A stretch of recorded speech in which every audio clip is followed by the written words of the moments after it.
इस वीडियो को शुरू करने से पहले एक चीज़ बता दूं, अगर तुम नए हो इस चैनल पर सब्सक्राइब बटन दबा कर जाना, क्योंकि मैं वो तुम्हारे बाकी भैया दीदी जैसा नहीं हूं जो तुम्हें स्टॉक ऑडिट और फलाने भैया आउटस्टेशन ऑडिट की वीडियो दिखाता है, या फिर मैं वो टीचर्स जैसा भी नहीं हूं जो मैराथन्स वगैरह लेते हैं या फिर एक पेपर दिलवाएंगे और उनके पास उनके सब्जेक्ट का काम खत्म हो गया, अब आप नेक्स्ट टीचर पे मूव ऑन करो।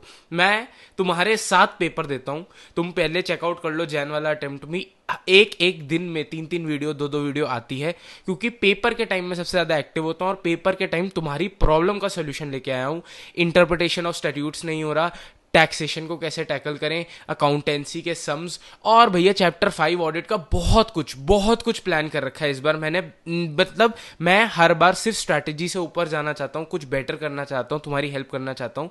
तो भैया उसके लिए बहुत कुछ प्लान है इस साल पेपर प्रिडिक्शन के अलावा भी। तो टेंशन नॉट, मे वाला मेरे लिए तुम्हारा अटेम्प्ट सबसे अच्छा रहा है, क्योंकि मेरा भी मे में क्लियर हुआ था, तो इकट्ठे क्लियर करेंगे इस बार। और टेंशन नॉट लो, शुरू कर लेता हूँ ये वीडियो को। जैसे जैसे वक्त बीतता जा रहा था और वक्त आ गया है, अब थम सा गया है, क्योंकि आ गए हैं बस वो लास्ट 10 15 दिन जब हमारा पेपर बस स्टार्ट होने वाला है। फिर हम अकाउंटेंसी पर लग जाएंगे, जिनका ग्रुप 2 है तो वो कॉस्टिंग पर लग जाएंगे, उसकी तैयारी शुरू कर देंगे।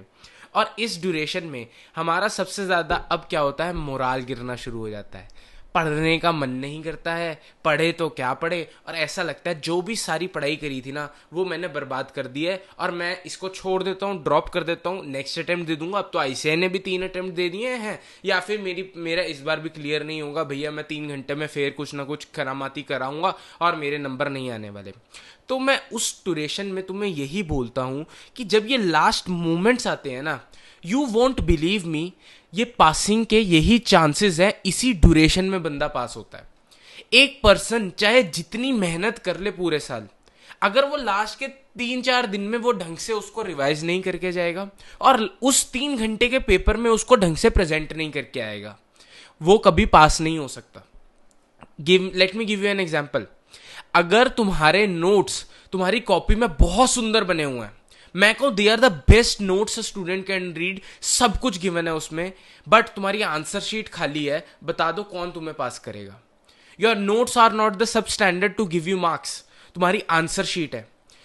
वैसे ही इन लास्ट मोमेंट्स में जो इतना वास्ट सिलेबस है सीए का, उसको जो रिवाइज कर कर आगे बढ़ेगा वही पर्सन क्लियर कर पाएगा इस अटेम्प्ट को। हम हमेशा प्रोक्रेस्टिनेशन में, सोच में, भैया मैंने आरटीपी नहीं सॉल्व किया, एमटीपी में नहीं सॉल्व किया, मेरे 3 घंटे में होगा कि नहीं होगा, टैक्सेशन नहीं आती, मुझे इससे डर लगता है, फलाना ढिमकाना। भाई शांत, पिछली 3 वीडियो से 2 वीडियो से मैं क्या बोली जा रहा हूँ? तुमसे अकाउंटेंसी प्रैक्टिकल सब्जेक्ट्स नहीं होते, आरटीपी एमटीपी के सम सॉल्व नहीं होते ना, कुछ ना करो, स्टडी मटेरियल पढ़ के चले जाओ, उसकी सारी एडजस्टमेंट करके चले जाओ। 70% से अगर कम तुम्हें आता हुआ पेपर में मेरे को आकर पकड़ लेना। सिर्फ स्टडी मटेरियल, उसकी एडजस्टमेंट्स ढंग से रिवाइज करके जानी है। रिवीजन वीडियोस नहीं देखने। क्या बात कर रहे हो भैया, पेपर में स्क्रीन नहीं होगी, पेपर के सामने फोन नहीं खुलेगा, लैपटॉप नहीं खुलेगा। अगर मैं बीच में करते करते करते कोई पॉइंट भूल गया ना, तो वहां सर नहीं बोल रहे कि उनका सुन के द्वारा से लिख लूंगा। तो start revising those theory subjects on your own, उनको खुद याद करना शुरू करो, क्वेश्चन बैंक लगाओ, क्वेश्चन सॉल्व करो। भाई आईसीआई सिर्फ एक लौती ऐसी ऑर्गेनाइजेशन है जो अभी सीए इंटरमीडिएट और फाउंडेशन में नए क्वेश्चन नहीं बना रही है, फाइनल में वो बहुत नए नए क्वेश्चन बना रही है, डर जाओगे देखकर। तो मैं यही बोलता हूं, जब इंटर में अभी तक वो नहीं बना रही है और तुम्हें पता लग गया तुम्हारा इंस्टीट्यूट ऐसा है, वो सेम पैरामीटर पर चेकिंग कर रहा है कि वो अपने सजेस्टेड आंसर देखेगा, तुम्हारी आंसर शीट देखेगा, अगर सेम टू सेम होगा तभी नंबर देगा। तुम्हें इतना पता लग गया है, तुम्हें यह पता लग गया है कि जो इंस्टीट्यूट है वो क्वेश्चन सेम नहीं बना रहा है, वो पुराने एमटीपी आरटीपी पीवाईक्यूज को रिफर्बिश करके सेम पेपर में डाली जा रहा है। तो किस बात की टेंशन ले रखी है? उनके स्टडी मटेरियल से पढ़ना है, उनका मटेरियल याद करना है, उनके मटेरियल को याद करने के बाद उनके क्वेश्चंस देख लेने हैं और पेपर में जाकर डिट्टो सेम टू सेम लिख के आना है। अब डिट्टो नहीं लिखा जाता, किसी से नहीं लिखा जाता, हम रोबोट तो है नहीं, या हम वो पर्सन तो है नहीं कि भैया हमने तो याद किया डिट्टो एकदम लिखाएंगे। Even AIRs don't remember each and every word, they remember दस द कीवर्ड्स। उनको वो इंपॉर्टेंट शब्द पता है जो आईसीआई ने अपने मटेरियल में लिख रखे हैं, उनको लिखा, साथ में अपनी इंग्लिश की वोकैबुलरी थोड़ी मिक्स करके लिख दिया आंसर, बन गया आंसर। तुम उसको इतना हाइपर अलर्ट करी जा रहे हो कि मेरे को तो समझ नहीं आ रही है। इतने बच्चे मेरे पास मैसेज आते हैं, भैया मेरे से तो कॉस्टिंग नहीं हो रही है, मेरे से तो एफएम नहीं हो रही है। भाई तूने फॉर्मूला याद किए हैं, तूने याद किए हैं कंसेप्ट क्या लग रहे हैं, और कंसेप्ट और फॉर्मूला याद कर लिए तो उनको रटने लग जाता है।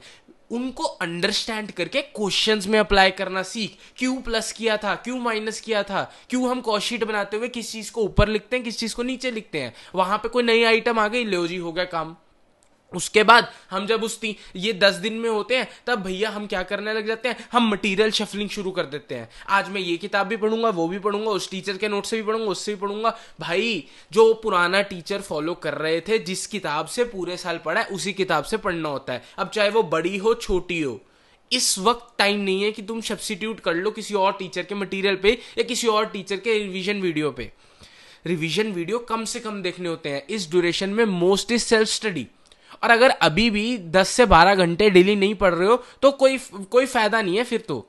अगर 10 से 12 घंटे डेली पढ़ लो, दैट इज इनफ। मैं 13 घंटा पढ़ रहा हूँ, 14 घंटा पढ़ रहा हूँ, कोई जरूरत नहीं है। उस दिन पढ़ियो जिस दिन वो 1.5 दिन होगा। मैं खुद कहता हूं उस दिन 14 17 जितने घंटे होते हैं ना, पढ़ाई होती है, मैंने भी की है। लेकिन आज 10 से 12 घंटे इनफ है। और अगर एक दिन खराब चला जाए, मोटिवेशन नहीं मिल रही, मन नहीं कर रहा, तो इसका मतलब ये नहीं है पूरे दिन को स्वाहा कर दो हवन कुंड में। वो एक दिन के चक्कर में तुम अपनी पूरी प्रिपरेशन साइकिल को खराब कर रहे हो।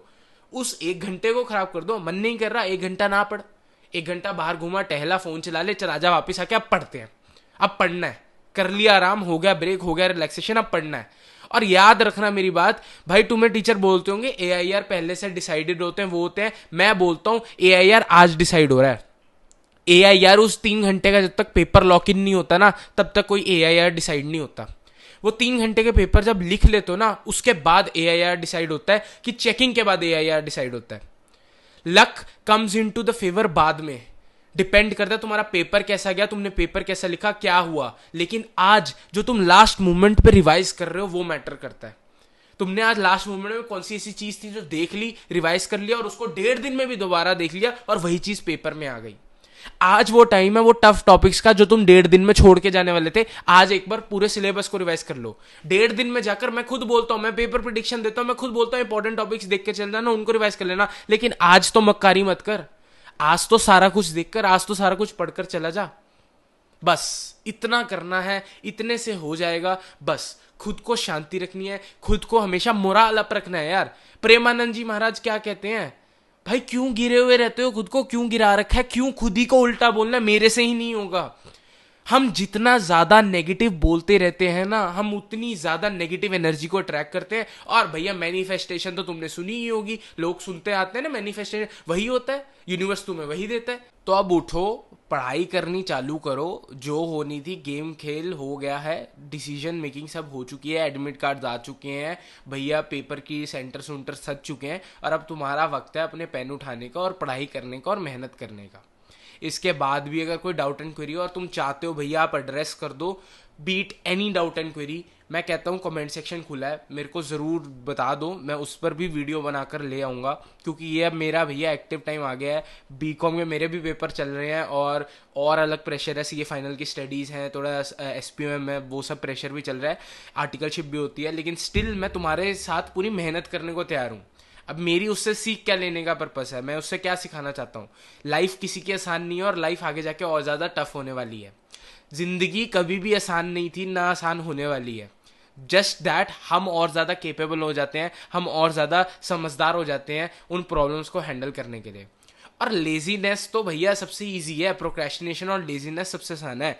बेड में पड़े रह के बस सोचना मेरे से तो होगा ही नहीं, क्या फ़ायदा है। और उसमें मज़ा बड़ा आता है क्योंकि कोई एफर्ट नहीं लगता ना। लेटे हुए हैं हम, सोच रहे हैं चेंज आएगा, परिवर्तन आएगा। परिवर्तन कभी भी खुद नहीं आएगा, चेंज तुम्हें लाना पड़ेगा। अगर अभी तक भी पढ़ाई लिखाई धीरे चल रही थी तो भैया चालू हो जाओ। अगले दिन जो भी 10-12 दिन हाथ में है, 10-12 दिन 10-12 घंटे लगातार पढ़ो, मेहनत करो, अपना 110% दो, और बाकी जो कुछ कमी पेशी है वो भगवान जी के हाथ में छोड़ दो। And as I always say, हर एक संकट का हल होगा, आज नहीं तो कल होगा। कमेंट सेक्शन खुला है मित्रों, कमेंट कर देना जो भी वीडियो चाहते हो।